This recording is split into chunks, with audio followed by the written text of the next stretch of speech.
Ya kalau ya ya kalau ditanya inspirasi ya tentu lumrah ya, biasa menjadi hal yang wajar. Tidak ada beberapa orang yang membuat lagu itu berdasarkan mungkin dari pengalaman pribadinya atau mungkin dari pengalaman orang terdekatnya. Tapi kalau saya pribadi sih hal yang mendasari saya untuk menentukan tema ini dari point of view industri kreatif, saya melihat lagu-lagu dengan tema seperti ini sudah jarang beredar ya. Dan itu hal yang mendasari kenapa akhirnya saya memilih untuk kali ini temanya tentang cinta segitiga, tentang orang yang sudah memiliki pasangan,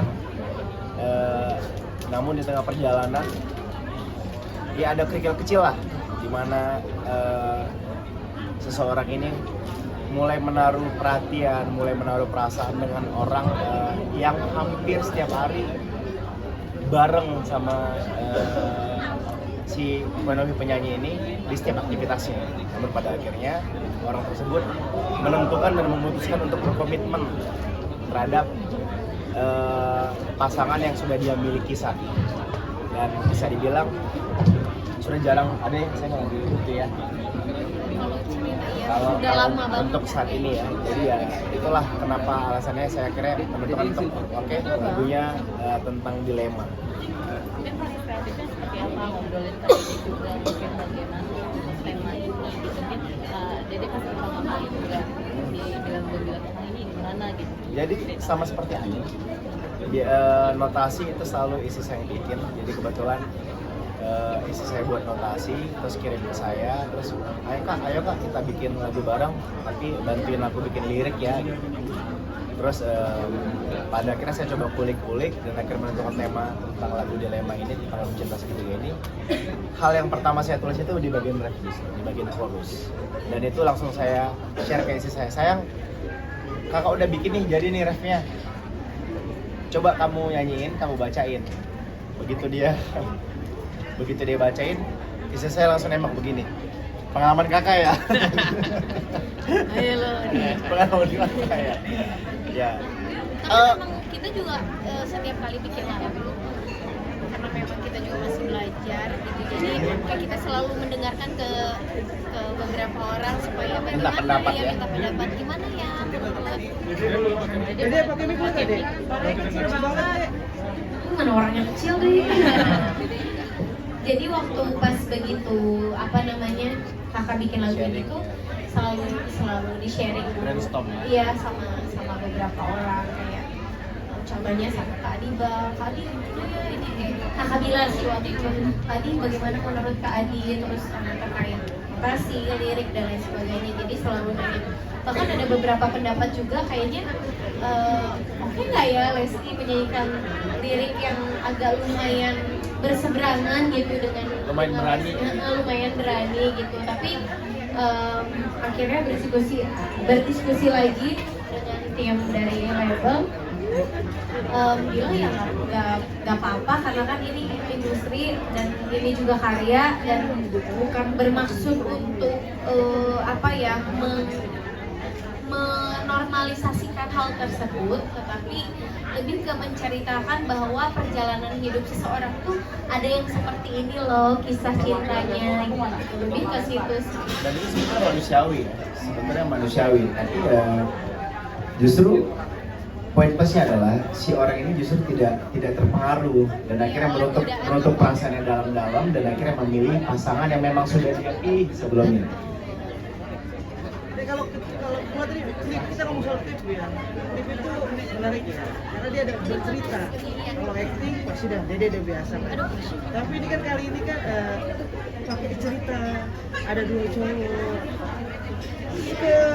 Kecanggungan atau ada nggak kendala terbesar saat bikin video klip ini? Pasti ada, awal-awal tuh pasti ada kecanggungan, tapi memang beruntungnya dan bersyukurnya alhamdulillah aku tuh kalau bikin video klip setelah lagu apa ya waktu itu, Insan Biasa atau apa ya, setelah Insan Biasa yang Dede model video klipnya teman-teman kakak. Insan Biasa siapa? Iya, setelah Insan Biasa pertama kali ya dimulai dari Insan Biasa yaitu Kak Azok. Setelah kesininya tuh selalu dari minta, Kak, temen kakak dong yang ini gitu selalu gitu. Dan termasuk untuk di lagu yang ini, aku bilang sama kakak bilang, siapa ya kira-kira ya? Dia bilang, coba dong, ada beberapa nama gitu, dicek terus ya yang alhamdulillah berjodoh sama Irzan dan Karnaval ini gitu. Ya jadi sebetulnya hal yang menarik dari setiap single yang akan keluar dari Lesti itu yang ditunggu-tunggu orang itu selain isi lagu tentang apa, lagunya kayak apa, yang ditunggu-tunggu dari pencinta apa, dari para fans itu adalah siapa model video klipnya. Tapi Pak jujur, Dede soalnya belum pernah nanya. Menurut Bapak gimana Pak? Bapak suka kadang kesel nggak? Kok Lesti maunya banyak sih video klip yang pengen modelnya ini. Ya enggak juga, karena kita dari label justru senang ya kalau artisnya punya visi, punya keinginan, punya mau. Jadi artinya si artis itu tahu apa yang dia mau lakukan. Jadi kita selalu berusaha mensupport sih gitu. Oh, waktu itu Dede mulai kekeh-kumekehnya tuh pas awal-awal lagu itu ya Pak, lagu Pelepas Dengan Ikhlas, pas awal-awal ketemu sama Kak Bilar, Pak ayo dong Pak, Dede mau ini model video klipnya lagi kan nih Pak, lagi viral nih Pak, harus pakai ini Dede bilang gitu. Oh, Dan jadi- alhamdulillah. Jadi ternyata Lesti memanfaatkan keviralan saya. Iya dong, harus begitu, ini industri. Bercanda. Bukan begitu Pak. Dan kalau saya Nah, aku cuma mau nambahin kadang-kadang cipta lagu itu ya, kan kalau dapat inspirasi kan dari banyak orang ya, tidak harus selalu menceritakan pengalaman pribadi. Dia juga kadang-kadang bisa mendapat inspirasi dari apabila teman-temannya bercerita, mengamati kehidupan manusia. Jadi ini mungkin salah satu inspirasinya juga begitu ya, bahwa tidak harus mungkin dari pengalaman pribadi, tapi juga banyak curhat-curhat teman-teman di sekitar kepada para pencipta lagu. Jadi ya ditunggu lirik-lirik kontroversial berikutnya ya. Iya. Lirik-lirik kontroversi. terima kasih Pak sudah berusaha untuk membackup saya. Tapi sebetulnya kalau boleh jujur, ini sebetulnya pengalaman pribadi, tapi sudah lewat, sudah lama. Karena ketika menurut saya sih kalau pembuat lagu ketika menciptakan pengalaman pribadinya, itu biasanya lebih mampu terdeliver dengan baik lah. Biasanya seperti itu. Karena beliau sendiri yang Merasakan merasakan gitu, pasti otomatis peliriknya juga, oh iya gue pernah ngerasain kayak gini gitu. Iya, dan kembali lagi ke apa tadi poin video klip, kita tuh terutama saya selalu bersyukur karena memang berangkatnya dari pemain sinetron ya. Jadi untuk menggait beberapa teman-teman artis sebagai model video klip, jadi aksesnya tuh lebih mudah gitu. Jadi ketika istri saya sih yang selalu banyak minta ini, ketika minta, Kak aku pengen ini, pengen itu, jadi lebih mudah untuk mengakomodirnya gitu. Alhamdulillah sejauh ini. Dan Pengen pakai pemain-pemain, oh mahal. Bapak bisa dikondisikan. Tapi kenapa sih mungkin Kak Bilar sendiri selalu melibatkan Kak Bilar itu biar ada, misalnya Kak Bilar takut nanti kita hidupnya kan cowok-cowok nih biar bisa ngontrol apa gimana sih gitu kan. Enggak, dia mah nggak begitu Kak, kan akunya aja ganjen, gatel. Enggak sih, emang maksudnya kalau aku pribadi sama siapapun kita ya harus di industri ini kolaborasi gitu, dan selama ini menurut aku selagi memang partner hidup kita bisa menjadi partner bekerja kita di industri, kenapa enggak gitu. Dan menurut aku Kakak Bilar juga mampu gitu, walaupun musik dangdut ini menurut kakak mungkin berasa awam gitu, tapi ternyata setelah dicoba dari lagu yang sebelumnya alhamdulillah juga cukup berhasil gitu. Dan dari situ Dede diskusi sama tim label, boleh nggak ada beberapa lagu lagi yang dibikin oleh aku, nggak apa-apa, justru malah disupport gitu, malah dikasih wadah terus gitu. Jadi menurut aku ya kenapa enggak sih untuk bisa terus berkarya bareng-bareng di industri musik dangdut gitu. Seru kan dangdut? Seru banget. Meskipun saya tuh sempat ada rasa pasti ya, ada rasa skeptis, terus mengunderestimate diri sendiri. Tapi syukur saya punya istri saya yang selalu menjadi support system ya. Ketika saya merasa desperate, istri saya yang selalu mengatakan bahwa ayo kakak bisa kok, jangan sampai kalah gitu. Terus sering makan yang momen lucu itu, kalau saya kan bikin lagu pop ya, dan saya tuh punya satu role model itu Mas Yofi ya. Istri saya sampai bilang gini, kakak harus bangga, Mas Yofi belum pernah bikin lagu dangdut ya. Tapi kan nggak pernah. Karena kakak tuh suka banget sama Om Yofi. Nanti mudah-mudahan ya kakak bisa Berkolaborasi. kolaborasi ketemu ya. Amin. Tapi mungkin agak terasa beda pas nyanyiin lagu yang dari Alhamdulillah. Soalnya kan kadang Kabila juga cerita itu sempat di drama gitu. Jadi ini bagaimana? Gak masalah sih. Masa lalu biarlah berlalu. Yang penting jadi karyanya bagus, disukain oleh orang banyak. Terlepas cerita hidup ini perjalanan hidupnya dia. Karena Dede nggak suka dikorek-korek perjalanan hidup Dede di masa lalu. Cia. Cuma tetap ya, kamu pas mau rilis lagu ini tetap amit-amit dulu ya. Iya. Amit-amit tuh sebelah bin Zalik. Karena nyanyiin loh. Iya, karena Dede yang nyanyiin tiba-tiba Dede suka sama siapa? Relate. Dede tuh lagi suka sama pemain bola Pak, Soboslai, Dominik. Aduh, love banget dah.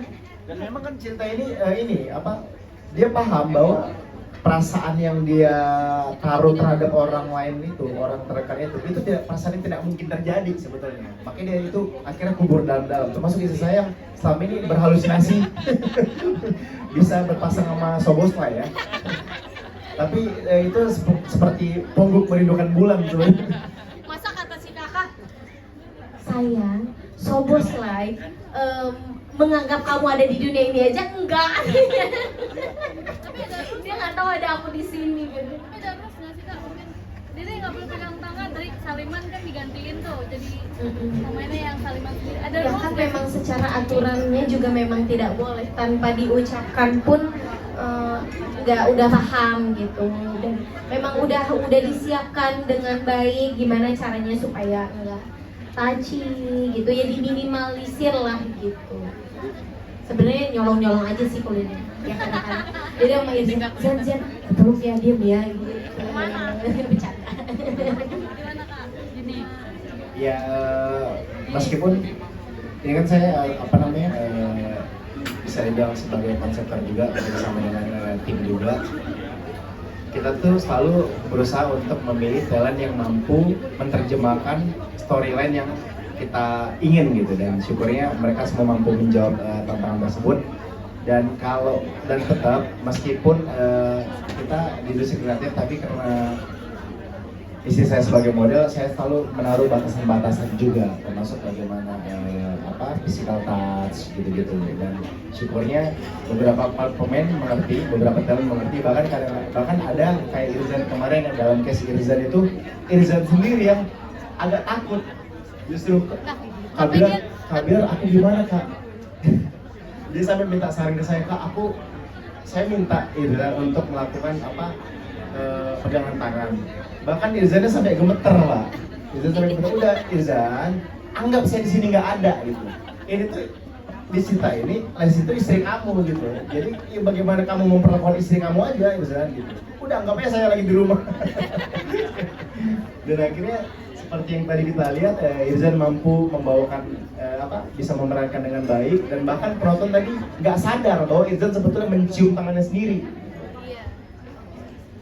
Jadi ada nggak sih kan tadi seperti lo yang inspirasinya gara-gara ngobrol atau apa gitu, ada nggak sih inspirasi tiba-tiba aja gitu? Inspirasi yang suka tiba-tiba ya selalu ada, terutama Kak Gilang, karena beliau ini belum selesai membicarakan hal ini dia udah jumping ngomongin topiknya udah banyak, kalau ceritanya kadang dia suka ngomong sendiri, kenapa sih kan? Tapi seru gitu, maksudnya justru menurut aku ya aku pribadi sangat bersyukur banget, alhamdulillah ya Allah itu mempertemukan aku dengan suami yang dimana bisa tetap terus berkarya, terus bahkan diizinkan untuk bisa terus berkarya, terus disupport juga gitu tanpa ada batasan apapun gitu, kecuali batasan-batasan yang terlalu berlebihan gitu, melarang aturan agama dan lain sebagainya gitu. Jadi ya mudah-mudahan intinya kalau aku selalu berdoa mudah-mudahan Allah selalu menjaga dan karya-karyanya juga bisa selalu diterima oleh seluruh insan musik atau seluruh pencinta-pencinta musik. Dek, tadi kan sempat disinggung bakal setiap bulan rilis single. Apa di single-single berikutnya itu ciptaan Kak Gilar juga atau ada ciptaan yang Enggak juga sih, enggak juga. Ada yang udah disiapin udah banyak banget.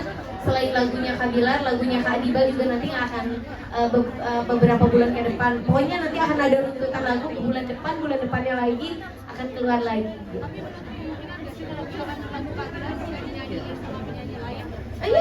Iya, boleh dong, boleh banget malah. Saya sedikit menambahkan ya. Jadi kita meskipun saya sebagai suami dari penyanyi ya, tidak serta merta saya memiliki kuasa, karena sebetulnya yang memiliki wewenang penuh itu beliau yang menentukan. Jadi kita tuh hanya kita selalu sifatnya mengajukan, Pak, kita ada lagu-lagu ini kira-kira, bahkan sebetulnya lagu ini sempat ditawarkan ke penyanyi lain Pak ya, ke Kodwi sempat, tapi Kodwi justru malah minta udah Lesti aja nyanyiin gitu. Dan kalau dibilang harus yang bawa sih enggak lah, kita terutama Trinity tentu yang memiliki wewenang, dan kita menyerahkan sepenuhnya terhadap Trinity untuk menentukan lagu-lagu yang akan dibawakan oleh Lesti Kejora.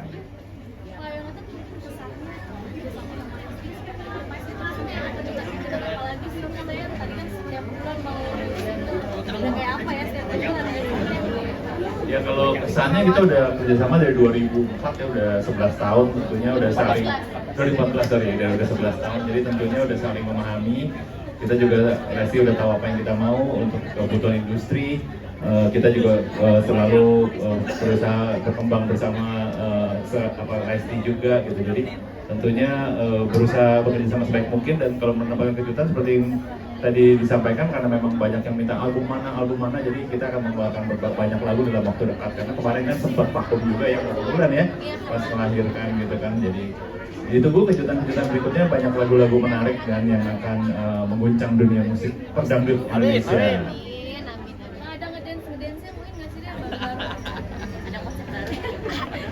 Pokoknya tungguin aja. Tadi kan fans minta kamu bikin gebrakan baru, siapa tuh kamu mau bikin genre metal gitu? Bisa jadi, kita coba, kenapa enggak? Kenapa enggak? Kalau kata Bapak Dede tuh, kalau udah terjun ke industri seni tuh katanya jangan bauan. Mau nyanyi lagu apapun, babat. Selagi Dede mampu. Sikat semuanya. Belajar aja. Tapi tadi ada callback ke pertanyaan tadi terkait brainstorming kita berdua.